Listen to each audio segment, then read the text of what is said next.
आपको आप लोग विपक्ष भी समर्थन दे रहा है, लेकिन क्रेडिट की होड़ मची हुई है, सरकार होल्ड क्रेडिट। देखिए, सवाल ये है कि जब कॉन्स्टिट्यूशनल अमेंडमेंट बिल आ रहा है और जहां ओबीसी को, स्टेटों को अधिकार मिल रहा है कि पिछड़ी जातियों को, अति पिछड़ी जातियों को शामिल कर सकते हैं,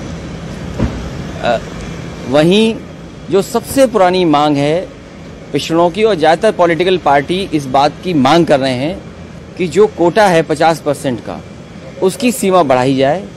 साथ ही साथ, क्योंकि अक्सर ये कन्फ्यूज़न है जातियों के बीच में, और इसमें बीजेपी काम करती है, जातियों को लड़ा देती है।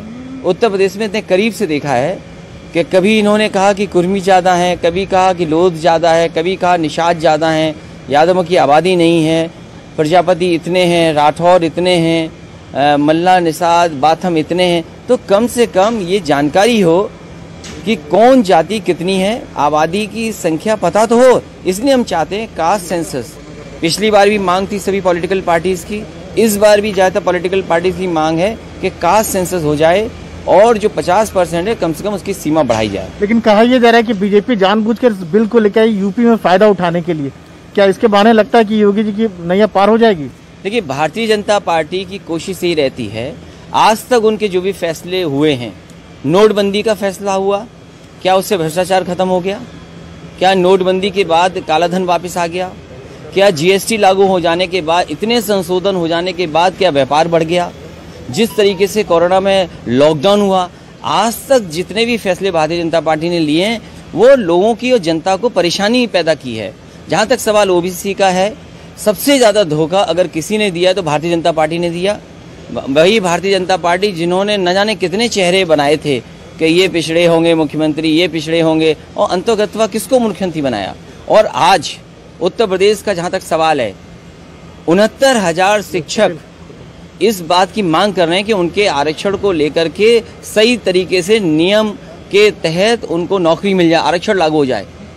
जाने कितनी बार लाठी खा चुके हैं बीजेपी की सरकार में, लेकिन अभी तक उनको आरक्षण का जो लाभ मिलना चाहिए वो नहीं मिल पा रहा है। मुझे याद है, मेरिट से भर्ती की थी पुलिस, और उस समय आरक्षण की व्यवस्था दूसरे तरह की थी, लेकिन कुछ दिनों के बाद जब सरकार समाजवादी पार्टी की चली गई, आरक्षण व्यवस्था दूसरी आ गई, तो उसमें 1700 जो पुलिस में भर्ती हो गए थे वो जनरल कैटेगरी में भर्ती हो गए थे। उनको जब नीचे लाया गया पिछड़े और दलित में, तो उनकी नौकरी 1700 नौजवानों की नौकरी चली गई। तो आखिरकार भारतीय जनता पार्टी कैसे बताएगी कि ये आरक्षण के पक्ष में? सबसे ज्यादा पिछड़ों को, दलितों को धोखा अगर किसी ने दिया है तो भारतीय जनता पार्टी ने दिया है, और भारतीय जनता पार्टी कभी हितैषी पिछड़ों की नहीं हो सकती। यूपी में क्या होगा? यूपी में जैसे ब्राह्मण की बात करें तो योगी सरकार भी, आप भी जो है, बसपा भी, सब लोग ब्राह्मण का नाम ले रहे हैं। समाजवादी पार्टी सभी का सम्मेलन कर रही है, और वो केवल ब्राह्मण सम्मेलन नहीं था, ब्राह्मण सम्मेलन जरूर था, लेकिन कोशिश ये थी कि जो हम सब समाज में रहते हैं उन सबको एक साथ लाया जाए, एक जोड़ा जाए,